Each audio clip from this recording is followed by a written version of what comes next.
करवा चौथ व्रत कथा। कार्तिक वदीप चतुर्थी को करवा चौथ कहते हैं। इस दिन भगवान गणेश, माता पार्वती, कार्तिक और महादेव की पूजा की जाती है। दोस्तों, अगर इस दिन पति पत्नी प्रातः काल उठ के महादेव पर जल अर्पित करे तो कहा जाता है दोनों का प्रेम अटूट हो जाता है। करवा चौथ व्रत या पूजन सुहागन महिला अपने पति की दीर्घायु के लिए करती है। ये व्रत सुहागन महिला खुशी खुशी करती है। अन्य व्रत के मुकाबले करवा चौथ का महिलाओं को बेसब्री से इंतजार रहता है। ये त्योहार पत्नी को उसके पति के प्रति प्रेम दर्शाता है। इस व्रत में करवा चौथ कथा का बहुत महत्व है। कथा को सुनने और सुनाने से सुहाग की उम्र और बढ़ती है। अगर आपकी कथा सुनाने के लिए आपके पास कोई नहीं है तो आप अपने पति के साथ बैठ के ये व्रत के कथा को कह सकते हैं।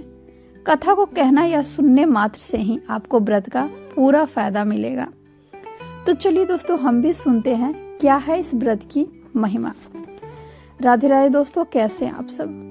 दोस्तों, प्राचीन काल में द्विज नाम का एक ब्राह्मण के 7 पुत्र और एक वीरावती नाम की पुत्री थी। वीरावती प्रथम बार करवा चौथ व्रत के दिन भूख से व्याकुल होकर पृथ्वी पर मूर्छित होकर गिर गई। सातों भाइयों ने ये देखा और उन्हें ये देख के बड़ा दुख हुआ कि उनकी फूल जैसी बहन भूख प्यास से कैसी हो गई। जब वीरावती होश में आई तब भाइयों ने उसे खाना खाने के लिए आग्रह किया। तब वीरावती बोली वह चांद को देखे बिना कुछ न खाएगी। भाइयों को चिंता सताने लगी कि अभी चांद निकलने में बहुत समय है, तब तक मेरी बहन का स्वास्थ्य और खराब हो जाएगा। भाइयों ने युक्ति लगाई और एक भाई बट के वृक्ष पर चढ़कर छलनी में दीपक दिखाकर बहन से बोलने लगा कि चंद्रमा निकल आया।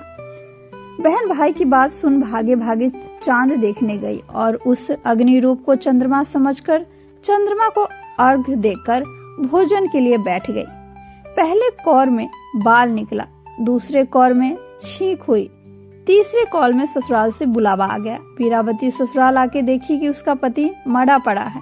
संयोग से वहां इंद्राणी आई और उनको देखकर विलाप करती हुई वीरावती बोली कि हे माँ, किस अपराध का फल मुझे मिला। और विलाप करते हुए बोली, माँ मेरे पति को जिंदा कर दो। तब इंद्राणी ने कहा कि तुमने करवा चौथ व्रत बिना चांद को अर्घ दे दिए तोड़ा था, यह सब उसी के फल से हुआ। अब तुम 12 महीने की चौथ का व्रत व करवा चौथ व्रत को श्रद्धा और भक्ति से विधि पूर्वक करो, तब तुम्हारा पति पुनः जीवित हो उठेगा। वीरावती ने श्रद्धा पूर्वक माँ करवा की पूजा की, जिससे खुश होकर माँ करवा ने इसके पति को पुनः जीवित कर दिया। तभी से यह करवा चौथ मनाई जाने लगी और पति के नाम पर व्रत रखा जाने लगा। हे माँ, जैसे तुमने वीरावती के पति की रक्षा की वैसे सबके पतियों की रक्षा करना। जय माँ करवा। राधे राधे।